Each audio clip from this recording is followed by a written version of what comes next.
A white mother is being investigated after a video of her calling a 5-year-old black child the N-word goes viral. Have we come to the place where rappers and basically everyone in the black community who uses the N-word is now going to be investigated too? Ain't nobody got time for that. Or is this simply another sign of the soulless hypocrisy of our age? We'll talk about that today. Before we do that, I want to welcome you to the show. My name is Reed Huberman. Don't forget to like, share, and subscribe.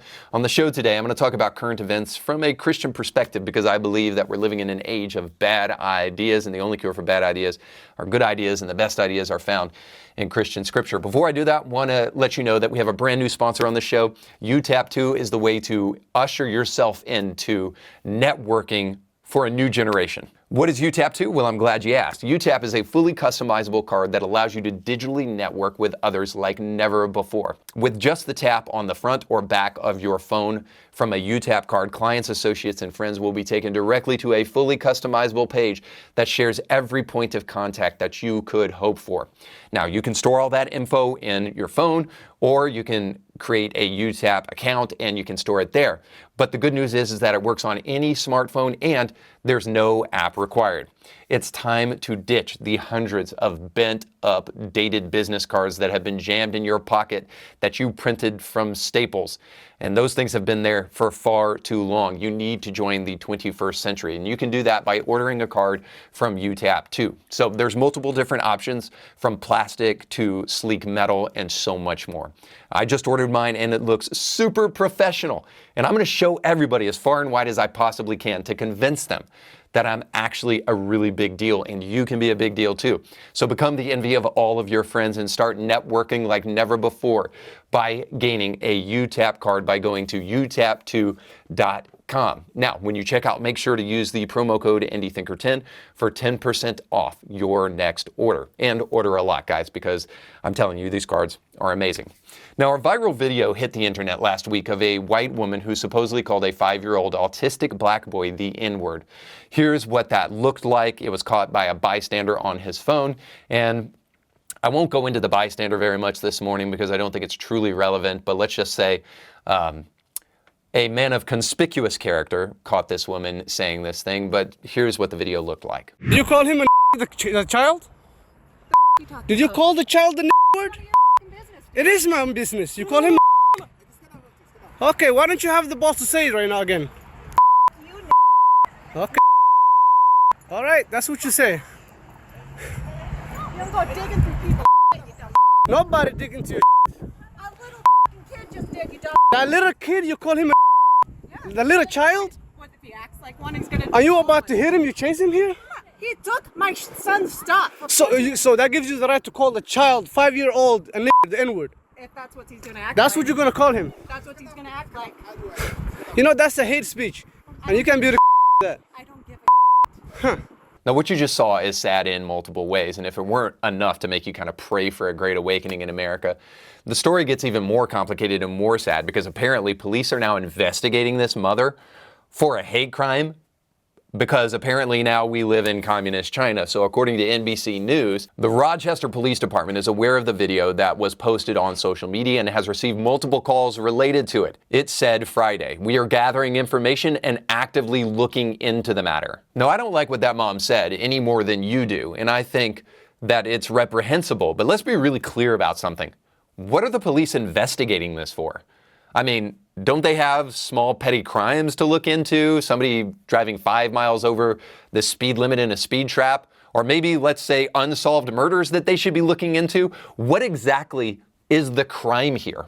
We still live in America, last I checked. But this does prove a couple of things that I think are worthy of us talking about right now. First and foremost, if you ever wondered what it was like to live in a dystopian novel, let's say Brave New World or 1984, look no more, friends, because you might look at the UK and think to yourself, well, they're arresting people in front of abortion clinics for praying, and they're arresting people for saying mean things on social media. God, I would hate to live in that society. Well, it is coming right to the front doors of America because apparently the First Amendment no longer exists. I don't like what this woman said. Let's be clear. It's the third time I've said it now. I would never say it, especially to a child, much less to anybody else. but it isn't illegal, and it shouldn't be. If free speech is meant to do anything, it is meant to protect the kind of speech that you don't like. Now, I understand there's much better uses of the First Amendment, maybe like religious speech and making sure that we put the Ten Commandments in courthouses and state and local levels, something like that. Or maybe having Bible studies in class times and public schools, because the Bible has historical and, I would say, meaningful philosophical things to say to young minds. So the First Amendment has way better uses than just going around saying this kind of racial nonsense. However, it is there for a purpose, and there is no actual crime here. So what exactly are the police investigating? Who knows? But I think also underneath this is another example of something that's very important for us to focus on. And that is that here again, yet we have another example of how the desire for racism in the present outstrips the supply. So for those who think that we're living in a white supremacist society, let's be really clear. The outrage and the backlash of what this woman did should prove to you that we no longer live in that society if we ever did. That we're not living in a society that is celebrating the fact that a woman would say this to a small child. And in fact, she was doxxed, and then her social security number was leaked along with her address online after all of this happened. This shows that the one thing that you can't do in the world anymore is engage in this kind of behavior. Now, it's a better world as a result of that, but the outmoded response is obviously a clear example of the fact that we do not live in a society of white privilege and white supremacy. Now, some will argue back. This woman has raised hundreds of thousands of dollars because she said this word to a little black boy. How can you say we don't live in a white supremacist society? I would argue that that also, too, goes to my point. People are not giving this woman money because she said this word to a child. Nobody in America, I would argue, is actually saying, you know what, we need more of this for small black children, so let's give this woman tons of money. What they're actually doing is protecting her because of the wild response of the race baiters and the race grifters in society who have taken advantage of the reality that the desire for racism outstrips the supply. So I think, yet again, it just proves my point. So this story, if anything, and the fact that you haven't seen this happen in your whole entire life, probably, personally, and it never happens online. When was the last time you saw a woman say this word to a young child? And the answer is you've never seen it. I can't remember in the last 43 years of my life where I've ever seen anything like this because it is so incredibly rare. So I think that's something that we need to continually remember, especially as the race baiters and the race grifters try to make hay on this while the sun is shining, because you can rest assured that they will try to compare what happened with Carmelo and the raising of money for him and this woman, when I think the two are wildly different. So let's not forget the thinking process and realize that two things can have similarities but not be exactly the same thing. So the other thing I must try to say, without trying to make this racial again, because I really don't think this is racial at the bottom, is that this is perfectly hypocritical. Now, I have experienced on a regular basis, especially young black mothers speaking to their young black children and using the N-word on a regular basis, not only to other children, but to their own children. So if we're really going to say that it is illegal for a white person to use the N-word and they should be investigated, then I would like us to have at least not a double standard and say anybody that uses this word, they too have to be investigated if this is the way we want to go in Western society. Now, I'm aware I'm stepping on toes here, but I don't think we're ready for a national conversation about parenting in America and how that's going. But let's just say that in black communities, young black kids, especially being raised by young black single moms, it's not fantastic. You'll remember this viral video a while back of a child that looks to be all but about maybe 4 or 5 years old punching and cussing at the police.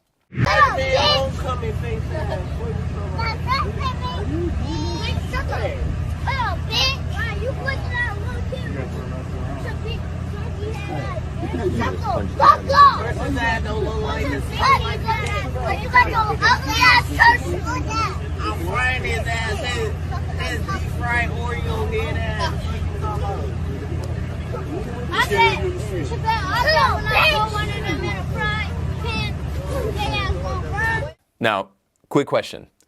How does that happen if parenting on a regular basis isn't damaging children far beyond using the N-word? So why not have a conversation, if we aren't being hypocrites, about what is really going on in this video that potentially could be even more damaging than just simply using the N-word, which is the fact that this mother is cussing in front of her small child and in front of a bunch of other children.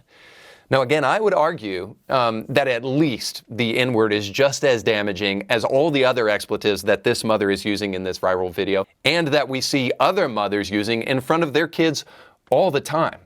Now, this goes to a pet peeve of mine. If you cuss in front of your kids, or worse, cuss at your kids, you are a garbage human being.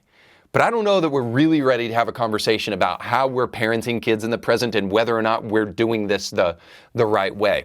But I would say that every single word, expletive word that this mother used in this video is just as damaging and teaches your children to act in a way that is not beneficial to society.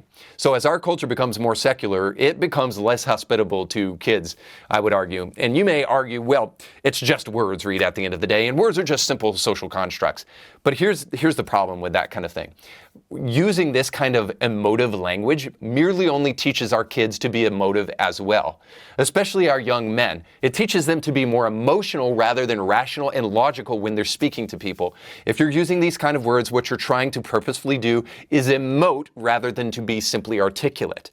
So it teaches them to be ignorant rather than eloquent. So as you can already see, it teaches them to be emotive, and it teaches them to be ignorant, and it teaches them to be indecent, to use words that perhaps you shouldn't use in common parlance, in regular speech in everyday society. Yeah, so we need to be mindful about what it is that is the actual problem of this video, far beyond the racially charged racial epithet in this video, if we want to be really honest. Now, pushing all of that to the side, I think there's one big glaring problem with this video becoming so viral and becoming an issue online and in other places. And that is that we have heard, especially as Christians, for far too long, that we are not supposed to legislate morality. And in fact, Christians are such gluttons for punishment, they have adopted this idea. They say, well, we don't want to push our religion on society, and we don't want to be Christian nationalists after all, so let's let the world be run by a bunch of godless liberals and progressives.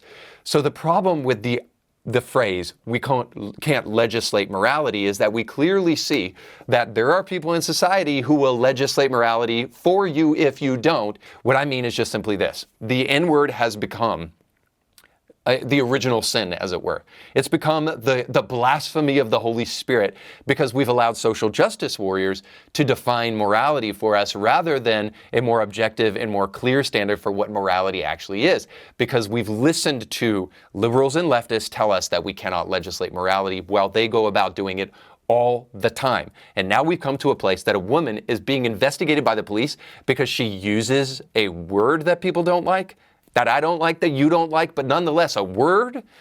So this was just recently on display when a Republican governor took on the phrase, we don't legislate morality, as it pertains to explicit material, sexually explicit material, being in libraries, public libraries and school libraries for children. This is what he had to say. North Dakota Republican Governor Kelly Armstrong has vetoed two controversial bills that have found favor among Republican majorities in other states and aimed at restricting access to books in schools and libraries, and another proposing a state-funded voucher system for private education. Armstrong rejected the legislation Wednesday, calling the proposed library restrictions a misguided attempt to legislate morality through overreach and censorship.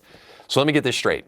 If you say, I don't know, Playboy magazine shouldn't be in the public library or shouldn't be accessible in libraries for children, whether it be in the public school or a public library, then what you're doing is you're engaging in a misguided attempt to legislate morality through overreach and censorship. See, it's just cancel culture to say kids shouldn't be taught about homosexuality when they're in kindergarten.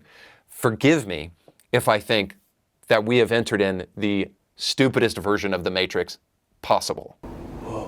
So should the state legislate morality? Undeniably yes, and it already does.